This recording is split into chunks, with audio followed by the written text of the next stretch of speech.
Well, good afternoon, and welcome to episode one of the Friday Takeaway. So, this is something that I want to do each week to basically sum up the work that I've set you for the week in terms of the key ideas and concepts that you should take away from the activities that we've done, with a view to connecting them together in the bigger scheme of the unit. Okay, so this will be a regular occurrence, I hope.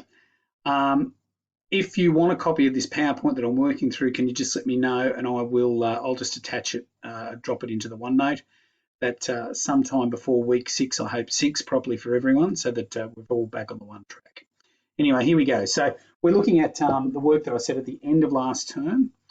So we did a little bit of this together in class, and the rest of it then was while when you were away before the Easter break. Okay, so Roman society values and the Constitution. All right, so Roman society then, we've got a traditional division between the patricians and the plebeians, the aristocrats and the rest. The workers, they were known as the mob, the head count, things like that. Okay, they had different rights both legally and politically, and economically and socially and all those sorts of things as well. But these changed over time.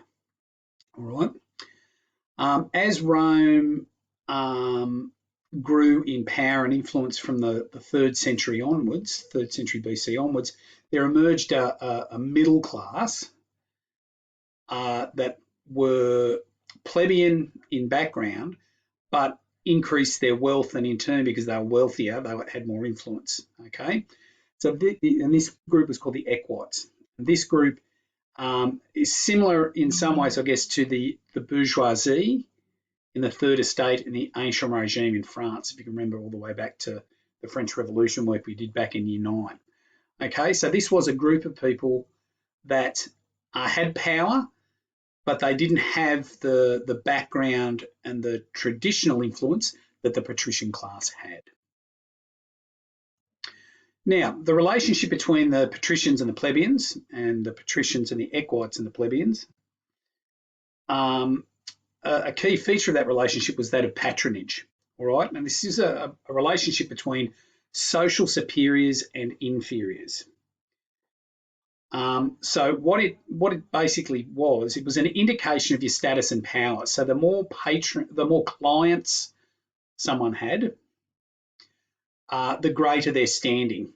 Okay, so this was a sign, so that on days when you had to appear in public, you would expect your clients to sort of follow you or trail you down to the central meeting place in Rome. Okay, so or to the Senate House and things like that. So there'd be this like a procession with all your followers coming through. So the more that you had, the more the greater your status that you had. And that was a relationship of mutual obligation. So by that we mean they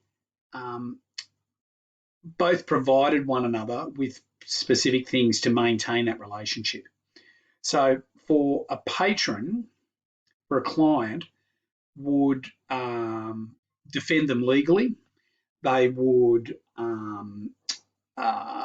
provide them with money in certain cases if they needed money, or they could introduce you to people that that may be of use to you. So it was like a networking type of thing where they could put you in connection with people.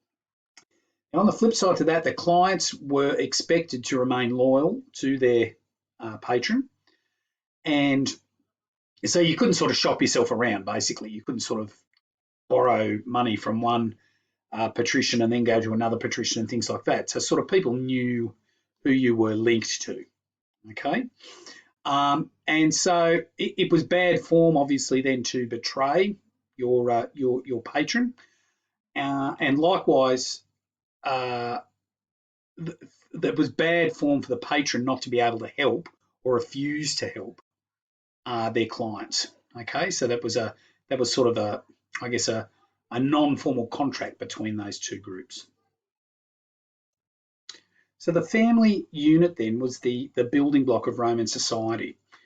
It was the place where values and social mores and practices were shaped within the family, but then those traits were also carried outside into broader society. Okay, um, we had the pater familias as the head of the family, and he possessed patria potestas, which was paternal authority, and he also had the responsibility for manus, so he could discipline the members of the house. Back in the early days of the Republic, he could have the matter of life and death over a member of the family, so that if a sibling shamed the family so badly that he had lost face, he could have him killed. But that was a very old tradition. The values that would develop within the family emphasise the importance of age, so the idea of respect for your elders. It engendered a patriarchal society where men, at least in public, were considered superior. It encouraged obedience and obligation, or pietas, where you were obliged to follow direction, to follow instructions, to follow the path mapped out by your family for you.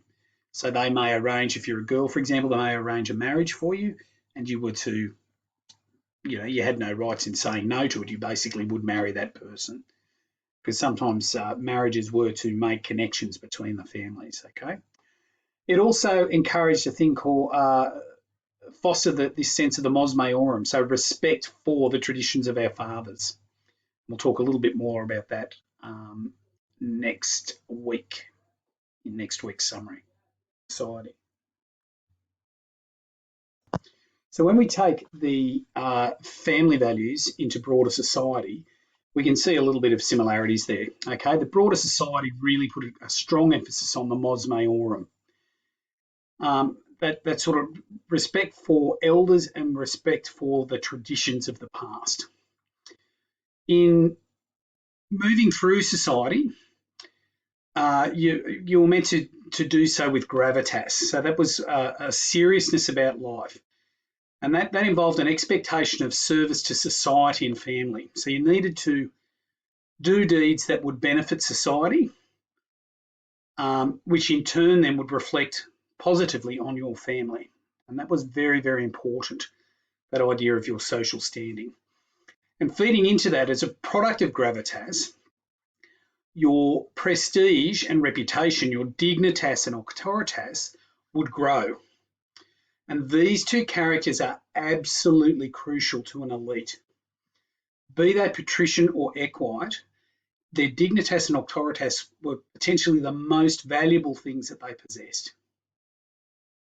These things were crucial to an individual's success in social life, political life, military life.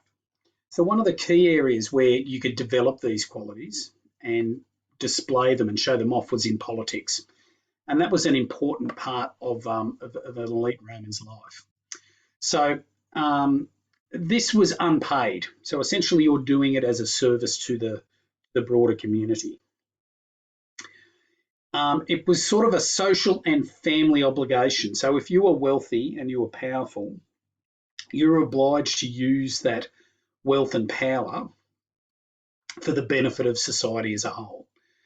But similarly, you were aiming to do those deeds for the standing of your family in society, okay, that you inherited a reputation from your father, and that it was your job to cultivate that, to at least maintain that, and if not build on it in your life, to then pass down onto your son.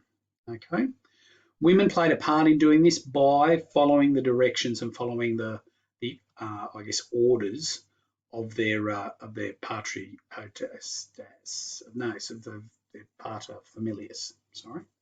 All right, the social elites and the wealthy had the most influence and power in society. So you didn't have the Cinderella story of, a dirty-faced sort of plebeian rising to power or anything like that. That just was never going to happen. So the Constitution then, when we look at Roman, the way the Roman Constitution worked, we can see three elements. We can see elements of a monarchy through the sort of the rule of the consuls, the twin leaders of society. We can see oligarchy, which is the rule of the many by the few, which is what the patricians and the sort of the equite families did. And we also see elements of democracy where the masses do vote, but the way the voting system worked, their vote wasn't worth as much. So there was a number of different assemblies with differing degrees of powers and differing memberships. All right. But the most powerful and influential of these was the Senate. They set the agenda for what was going to happen. They proposed laws and debated laws, but then those laws would have to be passed down to various assemblies for ratification, for agreement. And that was always going to happen. It was very unusual for a law not to pass. Except in the Concilium Plebis. And so by the time we're getting around to Julius Caesar and the like, the end of the late Republic, the Concilium Plebis is starting to sort of flex its muscle. It's the council of the plebs, basically. It's the plebeian assembly. And the tribunes in that assembly could veto a law or veto a decision or a recommendation from the Senate. And by that, they would just say, no, not interested, we're not going to do it. And that power was meant to protect the people from abuse. But that power was actually abused by some really ambitious tribunes who were either taking money from members of the Senate to do things their way, or they had a bit of the tribunes had a desire to make a name for themselves and increase their power and prestige. Okay, we're nearly there. So with the Senate is prestigious. You had a lifetime membership of the Senate unless you were removed by the censors. The censors were sort of the moral guardians of the government and the Constitution. Not surprisingly, the Senate operated as a hierarchy. When it came to debate, the oldest serving senator spoke first, then the consuls who led the Senate, and then you worked your way down through the different ranks and levels. Okay, so the consuls would speak, then the proconsuls, the ex-consuls would speak, then the praetors would speak, and then the ex-praetors, pro-praetors would speak, and so on and so forth down the way. Now, the other thing with the Senate too is that there were factions within that Senate. They weren't, even though they were all generally patrician and equites, there were factions and divisions. So these groups were people that had similar ideas on an issue. They weren't political parties like we would recognise today, and they were fluid. So you could agree with a certain group of people on one matter, but then agree with another group of people on another matter. Broadly speaking, there's two groups. Okay, there's the optimates, who were the traditionalists that wanted to maintain the power of the Senate and the nobility. And then there were the populares.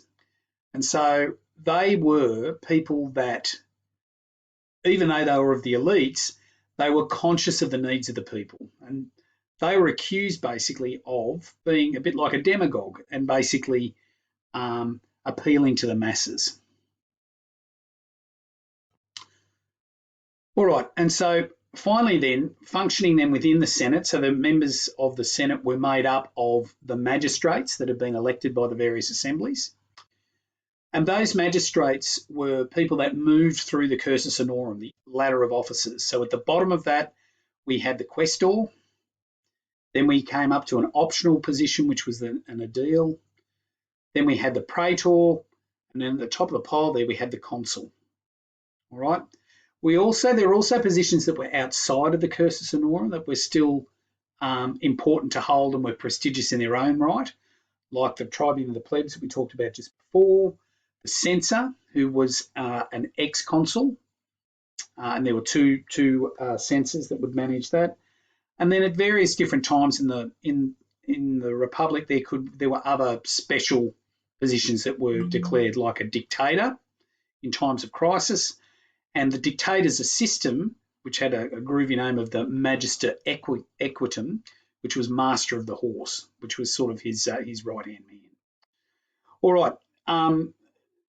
In regarding those positions, though, the key things to be aware of here are the different powers that they possessed. All magistrates had potestas, which was civil authority. Everyone had a civil authority. So that's authority granted to you by the position that you hold. Okay, that because I'm an aedile, I can make certain things happen. All right, that was the same for anyone from consul down to quaestor. But the praetors and the consuls, they possessed imperium. Imperium was essentially absolute authority. So they could inflict the death penalty, for example. They could under law, they could do that. Imperium was associated with the control or leadership of the legions of Rome. So the legions are always led by either current consuls or praetors, or ex-consuls and ex-praetors. All right? So that wraps it up. Now, that was a bit longer than what I normally want these things to be, but there was a lot to cover. So if there's anything coming out of here that you want some more information on, please let me know. But they're the takeaways from the week's work. Okay, thanks a lot. We'll talk to you in next week's summary. Thank you.